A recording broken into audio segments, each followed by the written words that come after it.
What do you do when the person you loved most betrays you, and the one who begs for your mercy is the last person you expected? My name is Ethan, and this is the story of how my world crumbled, only to be rebuilt in ways I never imagined. It was a cold November evening when I found the note on the kitchen counter. Sarah, my wife of 7 years, had written in her neat, looping handwriting, "I'm sorry, Ethan. I can't do this anymore. I've been seeing someone else. I'm leaving." My heart stopped. The room spun. 7 years of laughter, shared dreams, and quiet mornings together dissolved in an instant. I stood there, clutching the note, as the life we'd built shattered like glass. Sarah was gone by the time I got home from work. She'd taken her clothes, her favorite books, and the photo of us from our honeymoon in Maine. The apartment felt hollow, like it was mourning her absence as much as I was. I didn't sleep that night. Instead, I sat on the couch, replaying every moment of our marriage, searching for the cracks I'd missed. Was it the late nights I spent working? The arguments about money? Or was it something deeper, something I'd never understand?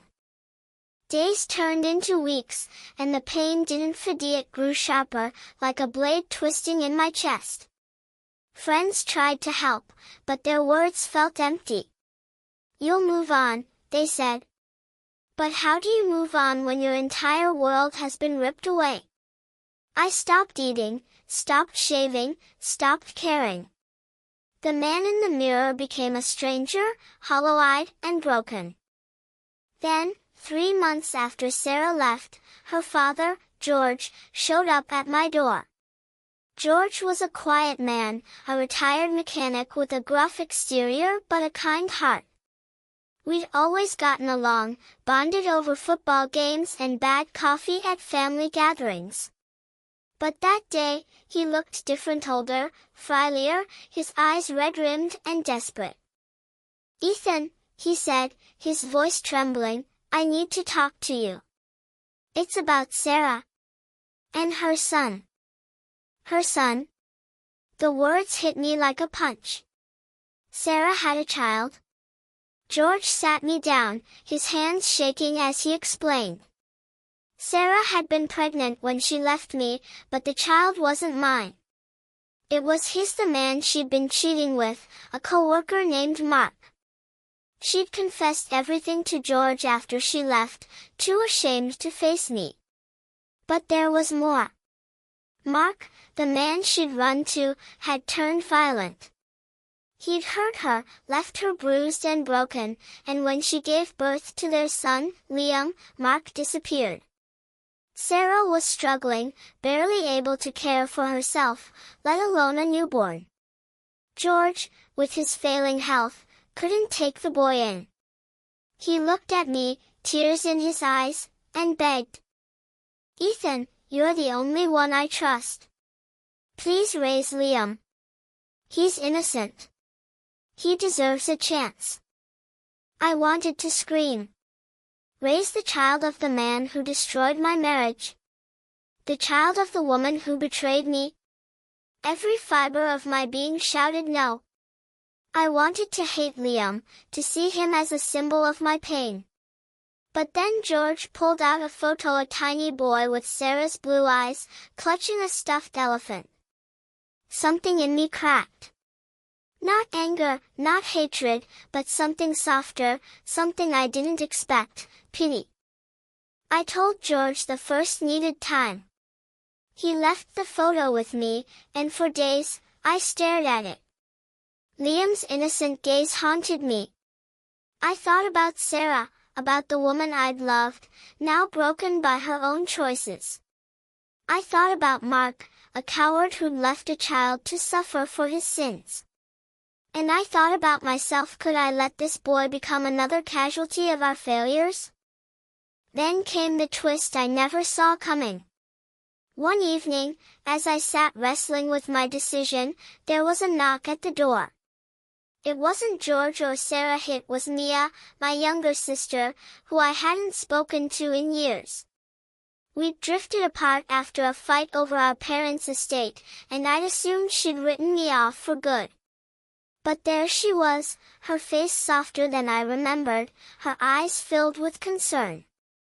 "I heard about Sarah," she said quietly. "And about the kid. Ethan, you don't have to do this alone." Mia's presence was like a lifeline. She didn't judge me for my anger or my hesitation. Instead, she listened, shared her own stories of loss, and reminded me of the brother I used to be, the one who fixed her bike when it broke, who stayed up late helping her with homework. "You've always been the one who steps up," she said. "You can do this. And I'll help." Her words shifted something in me. For the first time, I saw a path forward, not one driven by obligation, but by choice. Mia moved in with me, and together, we prepared for Liam. When George brought him to us, I braced myself for pain, but instead, I felt a strange calm. Liam was small, fragile, with a quiet curiosity that pierced through my defenses. He didn't know about the chaos that had brought him here. He just knew I was the one holding him now. Raising Liam wasn't easy. There were sleepless nights, tantrums, and moments when I questioned everything. But there were also firsts: his first laugh, his first steps, his first word, "Dada." It broke me in the best way. Mia was there through it all, her humor and strength keeping us grounded. She'd sing silly songs to make Liam giggle, and I'd find myself smiling, too, despite everything. Sarah never came back.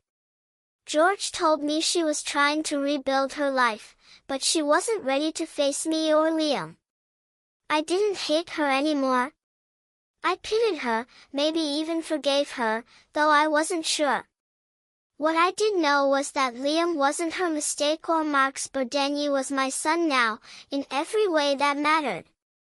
Years passed, and Liam grew into a bright, kind-hearted boy. He loved soccer, just like George, and had Mia's knack for mischief. One day, as we sat on the porch watching him kick a ball around, Mia turned to me. "You did it, Ethan. You gave him a life." I shook my head. "We did it." Looking back, I realized that Liam saved me as much as I saved him. Sarah's betrayal broke me, but it also led me to Thistle, a family I never expected, built from ashes. George's plea wasn't just about Liam, it was about giving me a chance to heal, to find purpose again. And Mia? She was the unexpected gift, the sister who reminded me I wasn't alone. So, what do you do when the person you loved most betrays you? You let the pain teach you. You let the broken pieces show you what you're capable of. And sometimes, you find love in the places you least expect: a child's laughter, a sister's loyalty, a second chance at life.